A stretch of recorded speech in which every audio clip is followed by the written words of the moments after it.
welcome to this MOLA NAMS annual conference.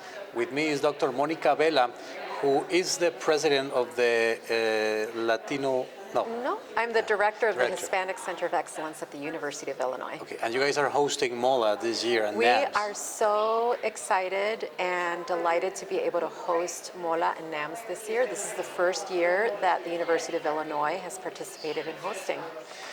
What do you think of this type of event and this type of work that MOLA is doing for our students and I think it is highly critical that we bring as many bilingual, bicultural people to engage in healthcare of our communities as possible in this critical time in the United States.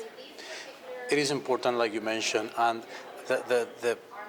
this year's conference is about our roots as Latinx, Latinos, Hispanics, whatever you call or identify yourself like. Yes. What is your take on that? Why is that important? My take is that when we think about health and wellness, we bring all parts of us to the table. Our culture, our language, our food, how we engage with our family members in our communities, all are critical pieces of the puzzle to how we live our lives. And so being able to not only celebrate it, but elevate it, teach others about it, and make sure that we don't lose it is really important. And like you mentioned, the Spanish part of it, it's very, very important because some people le duele la cabeza, otros les duele la mollera. Sí. Absolutamente. What do you think we can do as professionals in the health system to give validation to that usage of Spanish in the medical terms? Yeah.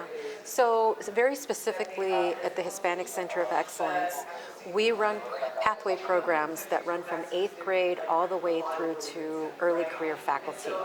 One of the things that we try to do is make sure that we don't lose that bilingualism. And so when we teach, when we speak, when we discuss, we do it in both English and in Spanish, in a critical effort to make sure that we understand how crucial language is to the way we live our lives.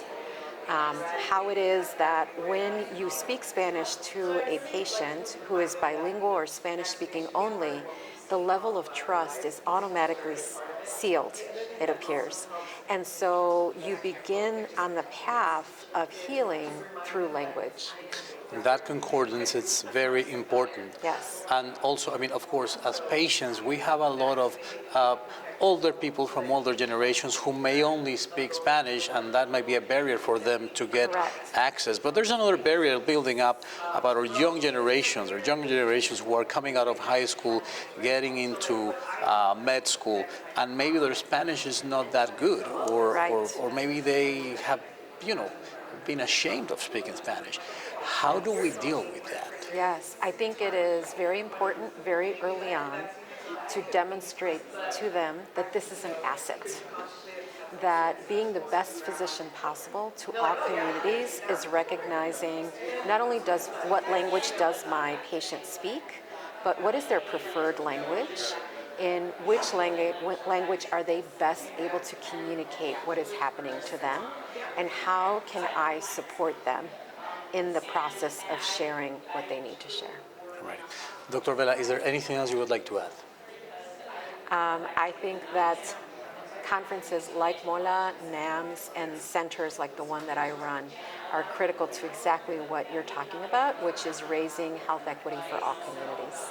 If a student here in UIC or maybe is coming out of high school and they want to get in touch with you, how do they reach out? The best way is just to type in Hispanic Center of Excellence. The first thing that is going to come up on Google or any other network will be the University of Illinois.